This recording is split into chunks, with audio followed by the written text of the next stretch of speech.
Kia ora, welcome to episode 14 of Bridge Talks Business with Milford. Great to have your company. This week, we're talking retirement. For a couple living in one of our big cities, it's estimated that you'll need close to $1 million to retire relatively comfortably with choices.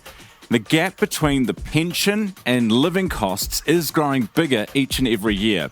Experts say we should prepare early and look at working more, working during retirement, or investing in growth funds. We'll look at the latter shortly, but first, here's your top 5 business bits from the past week. Coming in at number 1, Republicans are in the House. The Red Team all but confirming a clean sweep of the presidency, the House and the Senate in last week's US election. This means power to pass laws and appoint key officials, though how Trump does on tariffs and immigration is TBC. Number 2, markets breathed a sigh of relief for 2 reasons. Number 1, the result wasn't contested, and number 2, the result was seen as pro-business. Bonds were surprisingly well behaved given growth and inflation expectations. Coming in at number 3, US shares and the US dollar sharply outperformed the rest of the world last week as investors began pricing in an America First regime.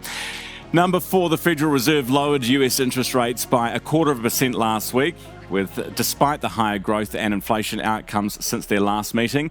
Markets are winding back their expectations of further cuts, with just 0.75% expected pre-Christmas.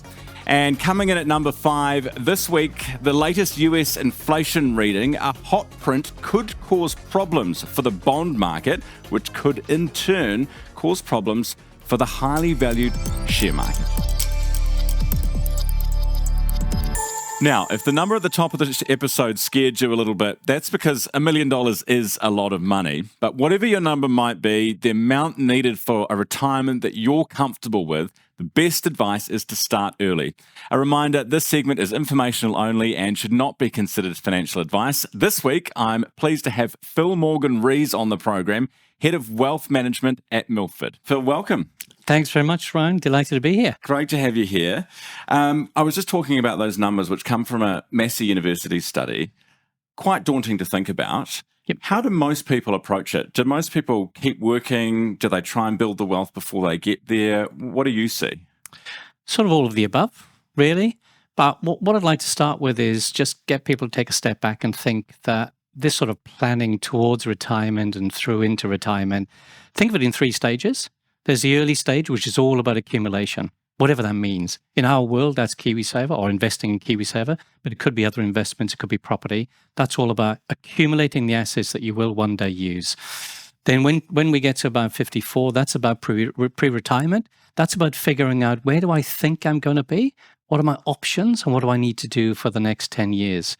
And then generally from 65 onwards, it's planning how to use those assets or the combination of activities. So working is one of those. And New Zealand has a high percentage of people who still work, compared to the UK, for example. It's more than double. Wow. In retirement. And in that 65 to 69 age group, 44% of people still work. So that's definitely a way of managing, but using other assets. You alluded to the report by Massey University. What that report says further on was the effect of most households spend more than NZ Super. Yeah. So there's got to be something to bridge the gap. You basically have to do something, right? Yep. So when it comes to, you said that the early stage is accumulating the assets. Yep. What types of assets do people generally go for? And is it good to have a mix? Diversification tells you it's always good to have a mix. So there's been a bit of a history with New Zealanders of putting all their eggs in one basket, which is property. But you go to other jurisdictions, the UK, the US, and so on, and there's a mix of assets used to accumulate. So the key thing is to start early, whichever one it is. And if you think about investing in markets, Albert Einstein, who was a pretty smart guy, called compounding the 8th wonder of the world. It's all about time in the market. It's returns, I should say, on returns. It's a wonderful thing. So the earlier you start, the more powerful that compounding is. I'll get to 54 in a second, but how do you work out how long you're going to live for? You don't. So when you get to your decumulation, the industry parlance is decumulation phase, or using up your assets, you've got a number of risks to think about. One of them we call in the industry longevity risk, which is you simply don't know how long you're going to last. There's some reference points. So New Zealand stats provide some reference points. So someone turning 65 this year as a male will likely live to 86 and a female to 88.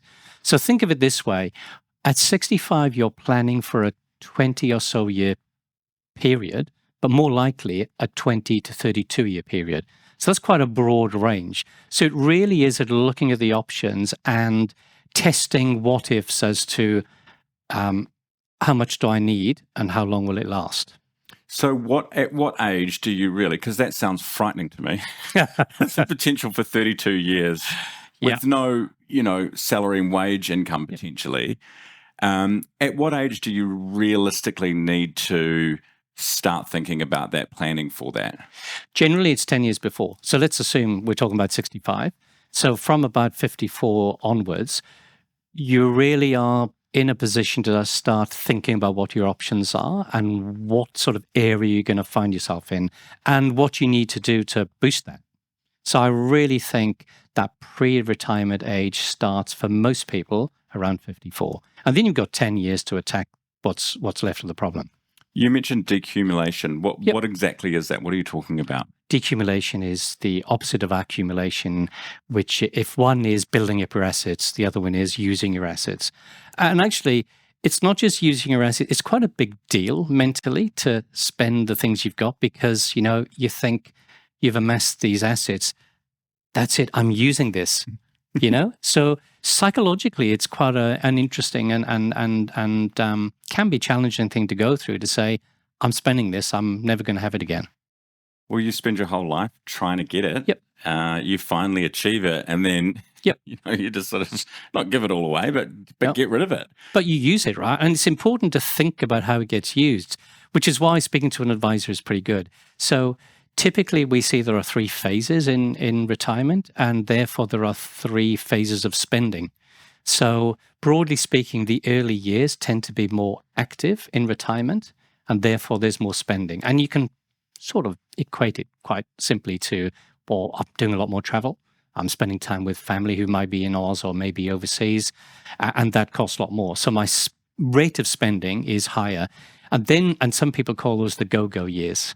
And then you've got the middle period, which is more of a simpler rhythm. And because of that, the spending is lower.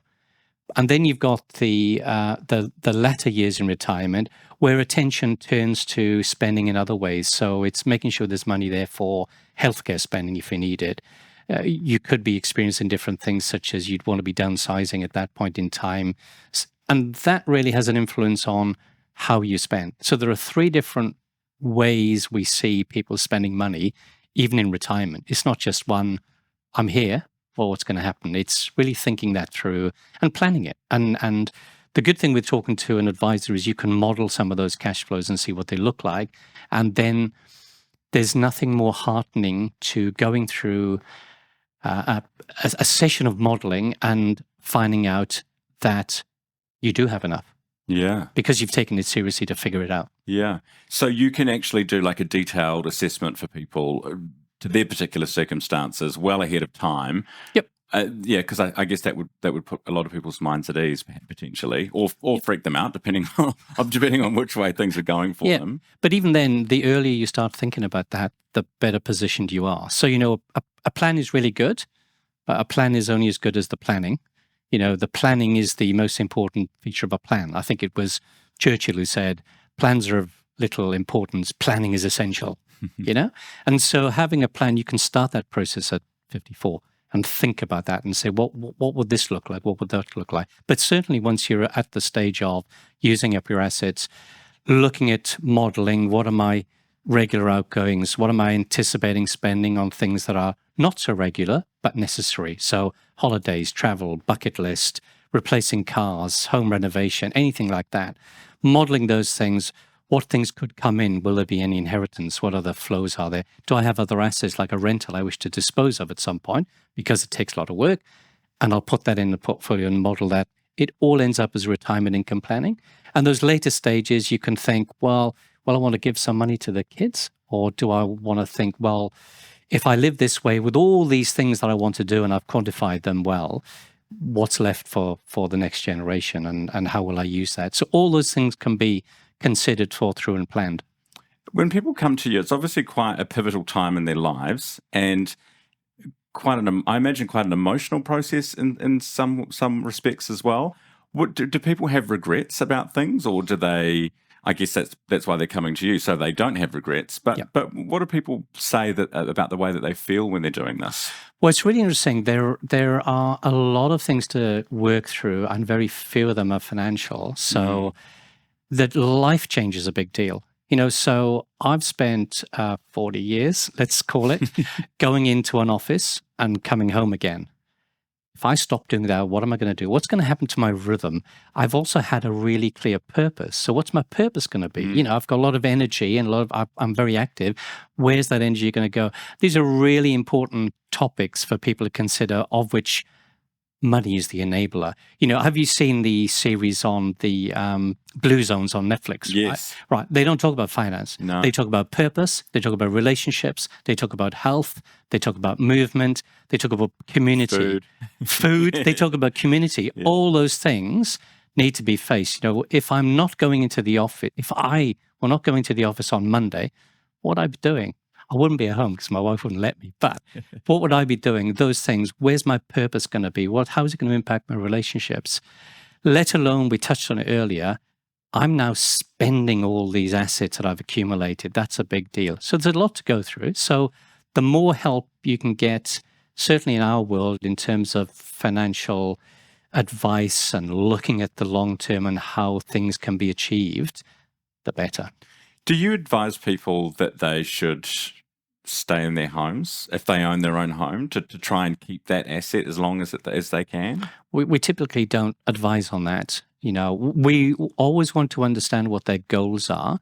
So we might help them by having probing questions, define what that goal is. And, I was recently visiting my mother who's in Wales, and at 92, she's very clear she wants to stay in her home. Same with my grandmother. Yeah. Okay, so there's a process here that's build your wealth, build your assets, do it from as young as you can. And then you reckon about 54 is the next stage? At which time you go in, you get some advice, and you start planning for that retirement phase. And then there's retirement itself and starting the decumulation, as you say, which is getting rid of the stuff that you've just built up and keeping you going for as long as you might need. Yep, that's right. And that last phase, you've used the term a few times. It's daunting, but actually having no one can give you certainty, but having a plan helps create an element of certainty, an element of controls. And as human beings, we like a degree of control and certainty. So having a plan really does help do that. Absolutely. Phil, thank you very much for coming on the podcast. Lovely to chat to you. Likewise. Thanks, Ryan. That was Phil Morgan-Rees, Head of Wealth Management at Milford. Great to have a brain like that on the program to talk about retirement. Obviously, as you can tell, I'm a long way off retirement. I know. But I will get there one day. And it does worry me. It does scare me. It does keep me awake at night when I think about it. But as Phil said, having a plan, knowing when to execute the plan, and knowing when to start dipping into those assets, into those funds that you've accumulated, is key to taking the stress out of it. That's it for today's episode. See you next week on Bridge Talks Business with Milford.